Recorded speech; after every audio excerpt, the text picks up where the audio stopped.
सभी दोस्तों को नमस्कार। सेट नंबर 10 हम लोग यहाँ पर स्टार्ट कर रहे हैं। 91 से लेकर 100 तक के क्वेश्चंस होंगे। अच्छे क्वेश्चन से देखिए, बहुत हेल्प करेंगे परीक्षा में और इन्हीं में से प्रश्नों को पूछा जाता है। तो 91 नंबर क्वेश्चन है कि अपनी कक्षा 4 के ईवीएस के विद्यार्थियों के रचनात्मक आकलन के लिए उपयुक्त कार्य का चुनाव कीजिए। और पेडागोजी 15 नंबर की आती है और नॉर्मली जो है वो बेसिक चीजें 15 नंबर के पूछे जाते हैं। तो 300 क्वेश्चन में ये सारी चीजें आपको मिलेगी। तो देखिए, रचनात्मक आकलन के लिए क्या करना होगा, तैरने और डूबने के पार्ट पर प्रश्न उत्तर लिखना है। तो अब मान के चलिए आपको तैरना सीखना है, उसकी आप थ्योरी सीखेंगे कि कैसे तैरना होता है, तो नहीं समझ पाएंगे, आपको उतरना पड़ेगा ना स्विमिंग करने के लिए, तब तो जाकर के चीजों को समझ पाओगे। लिखने पढ़ने से काम नहीं चलेगा उस चीज के बारे में, ये तो होगा नहीं। डूबने और तैरने की प्रक्रिया को अवलोकन करने के लिए क्रियाकलाप करना, ये ठीक लग रहा है। व्याख्या गलत है, सूची गलत है। आंसर नंबर क्या होगा, सेकेंड हो जाएगा। देख लेते हैं आंसर। चलिए, आंसर नंबर यहां पर देखेंगे, वो सेकंड हो जाएगा। चलिए, पर्यावरण अध्ययन के शिक्षण में कला एवं कौशल का समावेशन करना चाहिए। कला और कौशल, ठीक है। तो कला मतलब क्या होता है, आर्ट। किसी भी चीज की एक आर्ट हो, जैसे आपके बोलने की एक आर्ट है। लेकिन स्किल क्या होता है, स्किल जो है सीखी जाती है, ठीक है। कला ऑटोमेटिकली आपके अंदर होता है, थोड़ा सा उसको निखारा जाता है, उसको कौशल बोला जाता है। तो दोनों चीज को मिक्स करके एक कहीं ना कहीं हम देखेंगे कि समावेशन करना है, दोनों को मिक्स करना है। और उसके लिए मैं प्रोत्साहित कर रहा हूं, तो इससे क्या फायदा होगा, ठीक है। तो पर्यावरण अध्ययन के शिक्षण में हम ये सारी चीजों को करेंगे, तो इससे क्या होगा, क्रिएटिविटी, ठीक है, डेवलप होगी। बिल्कुल सही बात है। सहपाठी के साथ सीखने का बिल्कुल फैक्ट है, बच्चा सीखेगा भी। तो दो दो ऑप्शन है, तो यहां पर चलिए ठीक है, इस तरीके के ऑप्शन है। सृजनात्मकता, क्रिएटिविटी बच्चों के अंदर डेवलप होगी, ठीक है। अगर आप आर्ट मतलब आप किसी चीज में माहिर हैं और कुछ चीजों को अलग से सीख लेते हैं, तो बहुत अच्छी बात है, ठीक है। और आप ऐसा करते हैं और आपका दोस्त भी ऐसा करता है, तो कुछ चीजें आप सीखोगे, कुछ चीजें आपका दोस्त सीखेगा, और एक दूसरे के साथ सीखेंगे तो उससे भी सीखना होता ही है। अनुशासन का कोई ना यहाँ पर महत्व नहीं है इस चीज के बारे में। अब ऐसा नहीं है कि अनुशासन में रहने से आप चीजें सीख पाएंगे, ऐसा नहीं। अनुशासन में रहने से हो सकता है डर का माहौल बन जाए, ठीक है, तो चीजें नहीं सीख पाएंगे। समावेशन, ये तो अच्छी बात है। तो सी जहां होगा गलत हो जाएगा, यहाँ पर सी गलत है और 3 ऑप्शन सही है। तो ये वाला आंसर जो होगा सही होगा, ए, बी और डी। राइट आंसर होगा आंसर नंबर 4। चलिए, कक्षा 4 के विद्यार्थियों को थीम आश्रय के लिए कौन सी युक्ति पूछताछ को प्रोत्साहित करती है। तो यहां पर देखेंगे पर्यावरण की कितनी थीम है। थीम तो आपकी 6 है, ठीक है। जिसमें से कौन कौन सी थीम है उसको देख लेते हैं। एक है परिवार और मित्र, ठीक है, परिवार और मित्र, ठीक है। दूसरा कौन सा है भैया, भोजन। फिर तीसरा क्या है, पानी, ठीक है। भोजन और पानी चाहिए। और भोजन पानी लोगे तो फिर क्या है, ये तो बेसिक चीजें हैं। परिवार होगा, भोजन होगा, पानी होगा, बेसिक चीजें हैं। जब ये होगा तो आश्रय तो चाहिए ना, घर रहेगा तभी तो रहोगे ना, सड़क पे तो रहोगे नहीं, ठीक है। तो ये हो गया परिवार, मित्र, भोजन, पानी और आश्रय, ये तो हो गया। पांचवा क्या है आपका, यात्रा। अब जब भोजन पानी सब कुछ मिल रहा है तो कुछ कमाओगे ना, तो कमाने के लिए क्या करोगे, यात्रा करोगे भाई, अपनी बाइक उठाओगे और जाओगे, ठीक है। और छठवा का हो जाएगा, जब यात्रा करोगे तो कहीं ऑफिस वगैरह जाओगे, तो जो हम बनाते हैं करते हैं, ठीक है। तो ये 6 थीम है, ठीक है। और इस थीम में से आश्रय थीम के लिए क्या कुछ ऐसा इंपॉर्टेंट है जो देखिए, घरों के चित्र बनाना, ये गलत हो गया। विभिन्न प्रकार के आश्रयों के चित्र बनाना, ये भी गलत हो गया। विभिन्न मकान निर्माण स्थलों पर जाने के उपरांत विद्यार्थियों को अपने अनुभव को सुनाने के लिए कहना। अनुभव, यहां पर देख रहे हो ना, अनुभव बहुत इंपॉर्टेंट चीज है। माता पिता भी अपने अनुभव शेयर करते हैं बच्चों के साथ कि इस उम्र में ये गलतियां होती है तो मत करो, लेकिन वो चीजें समझ में नहीं आती है। एक धीरे धीरे जब एज बढ़ता है ना आगे, तो चीजें समझ में आती है कि हाँ, माँ बाप ने ये चीज इसलिए बोली थी क्योंकि उन्होंने अनुभव करा था। और आप जब अनुभव कर लेते हो तो गलतियां कम होनी स्टार्ट हो जाती है। इसलिए आप देखोगे कि जब बच्चा 40-45 का हो जाता है और बाप से वहां पर हमेशा सलाह करता है कि पिताजी अब क्या करना चाहिए, लेकिन जब 18-20 की एज में होता है तो वो कभी भी सलाह नहीं करता। तो ये अनुभव बहुत इंपॉर्टेंट है। जहां पर भी अनुभव आपको ऑप्शन में दिखे वो राइट आंसर हो जाता है। आगे देखते हैं, तो यहाँ पर एक पावर पॉइंट प्रस्तुति दिखाना, इन सभी चीजों का कोई मतलब नहीं है। प्रैक्टिकल जो है वही यहाँ पर राइट माना जाता है ऑप्शन के बिहाफ पे। आंसर नंबर 3 राइट आंसर होगा। प्राथमिक कक्षाओं का पर्यावरण अध्ययन वह विषय क्षेत्र है जिसमें एकीकरण क्या है। तो एकीकरण के बारे में बताना है। अब प्राथमिक कक्षाओं का पर्यावरण, पर्यावरण कब से स्टार्ट होता है, क्लास 3, 4 और 5 से यहां से स्टार्ट हो जाता है। तो जिसमें हम क्या करते हैं, किस चीज के बारे में बताते हैं, किस चीज को यहाँ पर मिलाया गया पर्यावरण के अंदर, तो पर्यावरण के अंदर विज्ञान, पर्यावरण, शिक्षा के संप्रत्य मुद्दों को,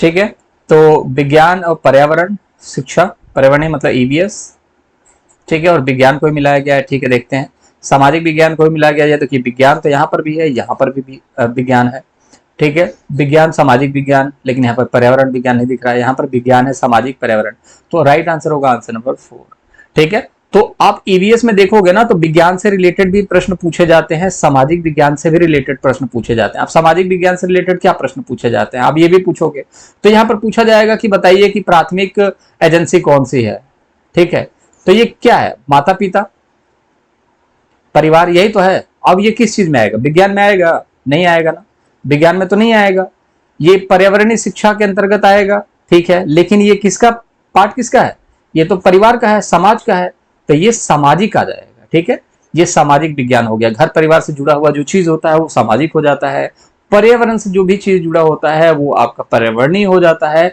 और जो विज्ञान से जुड़ा हुआ चीज होता है, जैसे कि कौन सी गैस में, जैसे कि कौन सी वर्षा क्या होती है, अम्लीय वर्षा में कौन कौन से गैस मिले होते हैं, तो ये किस चीज का पार्ट है, ये विज्ञान का भी पार्ट है, जिसमें आप केमिस्ट्री देखते हो, ठीक है। तो इस तरीके की सभी चीजों को मिला करके एक विज्ञान का संपूर्ण रूप तैयार किया गया है, जिसको हम लोग ईवीएस कहते हैं, ठीक है, और वो प्राथमिक कक्षाओं में क्लास 3 से स्टार्ट हो जाता है मेरे हिसाब से। आंसर नंबर 4 होगा, राइट। चलिए अगला प्रश्न देखते हैं कि निम्न में से प्राथमिक स्तर के पर्यावरणीय अध्ययन का उद्देश्य क्या है। तो पहला है प्राथमिक स्तर पर पर्यावरण अध्ययन का उद्देश्य क्या है। हम प्राथमिक स्तर पर पर्यावरण अध्ययन पढ़ाते हैं तो उसमें किन किन चीजों का उद्देश्य, मतलब क्या क्या होना चाहिए। तो लैंगिक भेदभाव, हाँ ठीक है, यहां पर इतना देखते ही आप निगेटिव मारेंगे, लेकिन आगे देखिए, से संबंधित मुद्दों पर सीखने वाले को संवेदनशील बनाना। अब लैंगिक मुद्दों पर जब सीखने वाली बात है ना, उस पर संवेदनशील बनाना है। जैसे कि आप कहीं पर भी जाते हैं, ठीक है, कहीं पर भी जाते हैं और आपको कोई ऐसा चीज मिल जाता है, जैसे कि आप देखोगे लड़का लड़की करने लगते हो आप वहां पर, ठीक है, जैसे कि कोई लेडीज है लड़ रही है अपने पति से, ठीक है, अब यहाँ पर आप देख लिया आपने और उस चीज के बारे में पूरा हल्ला करने लगते हो कि लड़कियां तो लड़ती हैं, लड़कियां तो लड़ती हैं, ठीक है, तो इनको पढ़ा लिखा दो तो ये लड़ाई करने लगती है। तो इन सभी चीजों को ना अगर आपने अलग तरीके से नहीं सिखाया तो बहुत ज्यादा कहीं ना कहीं भारी पड़ जाता है समाज के ऊपर, ठीक है। तो इन चीजों को आपको बहुत तरीके से करना होगा ताकि बच्चा इस चीज को समझ भी पाए कि कहीं ना कहीं भेदभाव करना ठीक नहीं है, ठीक है। लड़कियां मैथ में कमजोर होती हैं, ये अगर टीचर क्लास 3, 4, 5 में ही बोल दे तो बच्चों के दिमाग में ये चीज फिक्स हो जाती है कि हाँ ये 3, 4, 5 में कहीं ना कहीं कमजोर होती है तो आगे भी कमजोर होती चली जाएंगी।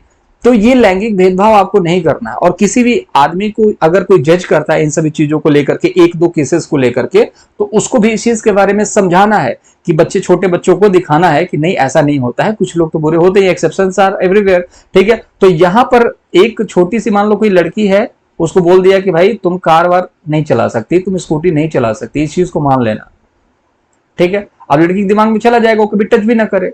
लड़के को बोल दिया जाए कि तुम अच्छा गाना नहीं गा सकते, तुम्हारी आवाज सुरीली नहीं है, तो आप अरिजीत सिंह बन ही नहीं सकते फिर। तो सिंपल सी बात है कि इन सभी चीजों में संवेदनशील होना बहुत जरूरी है। कहीं कुछ गलत अगर आपने बोल दिया, बिना संभाले मुंह को अपने बोल दिया, तो ये बहुत भारी पड़ सकता है बच्चों के ऊपर, ठीक है। आंसर नंबर फर्स्ट होगा ये राइट आंसर, आगे कुछ देखने की जरूरत ही नहीं, ठीक है। चलिए, शिक्षिका ने अपने विद्यार्थियों को भोजन के रूप में ग्रहण किए जाने वाले पौधों के विभिन्न भागों के जैसे जड़, तना, पुष्पों के नाम जानने के लिए अपने परिवार के सदस्यों से परामर्श करने के लिए कहा। इस क्रियाकलाप की अभिकल्पना की गई है, ठीक है। तो इस क्रियाकलाप की अभिकल्पना की गई है, तो इस चीज के बारे में बताएंगे कि अनुभवात्मक सीखने को प्रोत्साहित करने के लिए। मैंने आपको क्या बोला है, अनुभव से बड़ा तो कुछ हो ही नहीं सकता, ठीक है। आगे देखते हैं, ये तो ठीक लग रहा है। अब क्वेश्चन ये कहना चाहता है ना कि अपने परिवार के सदस्यों से परामर्श करना है और उनसे जुड़ी हुई चीजों के बारे में बात करनी है। जैसे आपने आम देख ली और आपने क्या किया, आपने अमरूद देखा, आम खाने के बाद आपने बोला अपने दादाजी से, दादाजी ये तो देखो इतना बड़ा आम खाने के बाद निकला, इतना बड़ा तो दिखता है, ऊपर से इतना बड़ा, इसमें पता नहीं क्या है। वो बताएंगे गुठली है। दादाजी मैंने तो अमरूद खाया लेकिन उसमें तो कुछ नहीं दिखा, छोटे छोटे बीज दिख रहे हैं उसमें। यस बेटा, अगर आप अंगूर खाओगे तो उसमें तो बीज भी नहीं दिखाई देंगे आपको। तो ये अलग अलग फल जो है ना अलग अलग तरीके से हैं, ठीक है। केला खाओगे उसमें भी कोई बीज नहीं देखने को मिलेगा। ठीक है, कुछ चीजें हम जड़ खाते हैं, जैसे कि आपने गाजर खा लिया, वो जड़ है। तना में देखो तो आलू है, ठीक है ना। और पुष्पों में देखोगे तो ये सारी चीजें, जैसे कि मान के चलो पुष्पों में क्या खा लिया आपने, केला खा लिया, ठीक है, बीज खा लिया। तो ये सारी चीजें अलग अलग है। तो ये अनुभव के द्वारा क्या करते हैं बच्चे, सीखेंगे, ये देख के सीखेंगे। सिर्फ किताबों में आप दिखा दोगे तो काम नहीं चलने वाला, आपको अनुभव देखना पड़ेगा, सामने से देखना पड़ेगा। ठीक है, चलिए आंसर नंबर फर्स्ट ही होगा राइट आंसर। चलिए, दृष्टिबाधित विद्यार्थियों को पर्यावरण अध्ययन पढ़ाने के लिए इनमें से कौन सी युक्ति सर्वाधिक उपयुक्त है।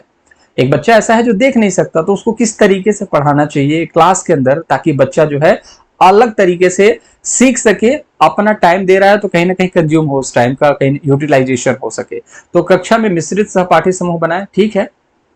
किसी कार्य को पूरा करने के लिए अधिक समय दे, ठीक है, हो सकता है, दिया जा सकता है, लेकिन अधिक समय देने से सारे बच्चे निकल जाएंगे और उसको फील ऐसा होगा कि जैसे मुझे ज्यादा समय दे दिया गया, ठीक है। और उसको ज्यादा समय मिल गया तो बच्चे उसको चिढ़ाएंगे भी, तुम्हें तो ज्यादा समय मिल जाता है भाई, ठीक है। मिश्रित सहपाठी समूह बनाओगे तो इसमें भी कहीं ना कहीं मजाक बनाने का चीजें हो सकती हैं, ठीक है, कि तुम नहीं कर पा रहे, तुम्हें तो दिख ही नहीं रहा, तो इस तरीके की बातें भी हो जाएंगी, ठीक है। किसी भी, अब देखिए मिश्रित सहपाठी समूह ये तो अच्छी बात है, लेकिन जब आप देखोगे बच्चा दृष्टिबाधित है तो ये लोग अब किस चीज के बारे में बात करेंगे, ये लोग जो चीजें दिख रही है उस चीज के बारे में आपको तो दिखता ही नहीं है, तो आप क्या करोगे। किसी भी कार्य को भागों में बांटने और प्रत्येक भाग को अलग पढ़ाएं, ठीक है। स्पर्शी शिक्षण अधिगम सामग्री का अधिक उपयोग करें। तो ये देखिए 4 ऑप्शन में सबसे लास्ट में दिया गया है और पहले नंबर पे कंफ्यूजिंग वर्ड है, ठीक है, कंफ्यूजिंग ऑप्शन है, तो ये तो गलत हो जाएगा। स्पर्शी, कभी बच्चा देखो, आपने देखा होगा ब्रेल लिपि, ठीक है, तो ब्रेल लिपि जो होता है, ब्रेल लिपि, ये ब्रेल लिपि में आप देखोगे कि 6 तरीके की संरचना होती है, ठीक है। ब्रेल लिपि में 6 तरीके की संरचना होती है, इसको छू करके बच्चा पढ़ता है, ठीक है, और चीजों को सीखता है। तो आंसर नंबर 4 जो होगा राइट आंसर हो जाएगा, ठीक है। तो ये जहां पर भी दिखे उसको तो आपको सही मारना ही है। अब देखिए, पर्यावरण अध्ययन का शिक्षण करते समय पाठ का वह उपयुक्त स्तर जिस पर विद्यार्थियों को का आकलन किया जाना चाहिए। तो कब आकलन करना चाहिए भाई, देखिए बहुत अच्छा सवाल है, बहुत अच्छा, ठीक है। तो अंत में करना चाहिए, अंत में तो परीक्षा हो जाती है, इसको गलत माना जाता है। अब अंत में करोगे, जैसे मान लो कि मैं 3 महीने से कोई चीज पढ़ा रहा हूँ, 3 महीने के बाद में मैं टेस्ट लूंगा तो फिर तो दिक्कत है। आरंभ में ले लोगे तो कुछ पढ़ाई नहीं, टेस्ट क्यों ले रहे हो भैया। तो शिक्षण करते समय वह उपयुक्त स्तर पर आकलन करना चाहिए जब विद्यार्थी आकलन के लिए प्रस्तुत हो। जब बच्चा आकलन के प्रस्तुत हो तब करोगे। ये देखो कितना कंफ्यूज करा, बच्चों को लगेगा ये हो सकता है, ठीक है, बिना आकलन के लिए कैसे कर सकते हो। तो शिक्षण अधिगम के दौरान, तो देखो शिक्षण अधिगम के दौरान बच्चा प्रस्तुत होगा, ठीक है। जब बच्चा सीख रहा है तो प्रस्तुत है, तभी तो सीख रहा है। तो जब बच्चा शिक्षण के दौरान है तो उसको वहां पर हम टेस्ट ले सकते हैं। जैसे पढ़ाई में मैंने आपसे पूछ दिया, ठीक है, कि बताओ कि पर्यावरण की कितनी थीम है, ठीक है, पर्यावरण की कितनी थीम है आप बताओ। तो बहुत सारे बच्चों को नहीं आएगा, बहुत सारे बच्चों को आ जाएगा। तो ये पढ़ाई के दौरान ही पूछ लेना चाहिए और यहाँ पर कंफ्यूजन भी क्रिएट नहीं होता है और चीजें धीरे धीरे आती भी जाती हैं और कोई दिक्कत वाली बात भी नहीं होती है, ठीक है।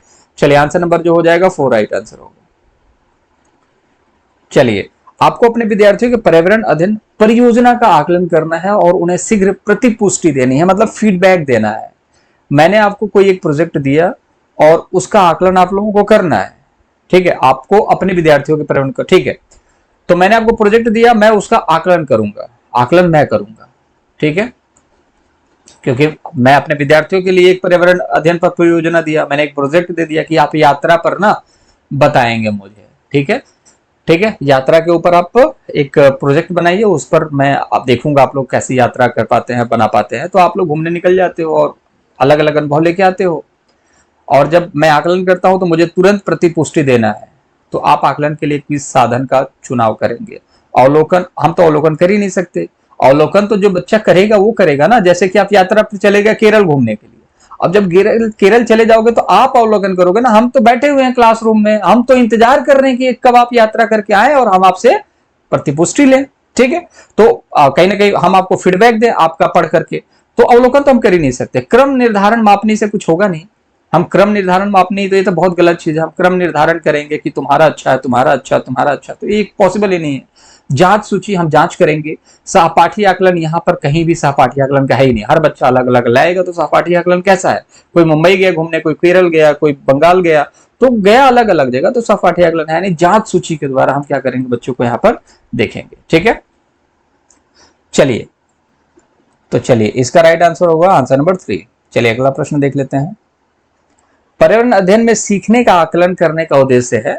अब सीखने का आकलन करना है, ठीक है, तो सीखने के आकलन का क्या उद्देश्य है, असेसमेंट ऑफ लर्निंग। तो असेसमेंट ऑफ लर्निंग मैंने आपको पहले भी बता रखा है। तो यहां पर देखोगे कि शिक्षक जो है विद्यार्थियों की उपलब्धियों के विषय में जानकारी एकत्र करना।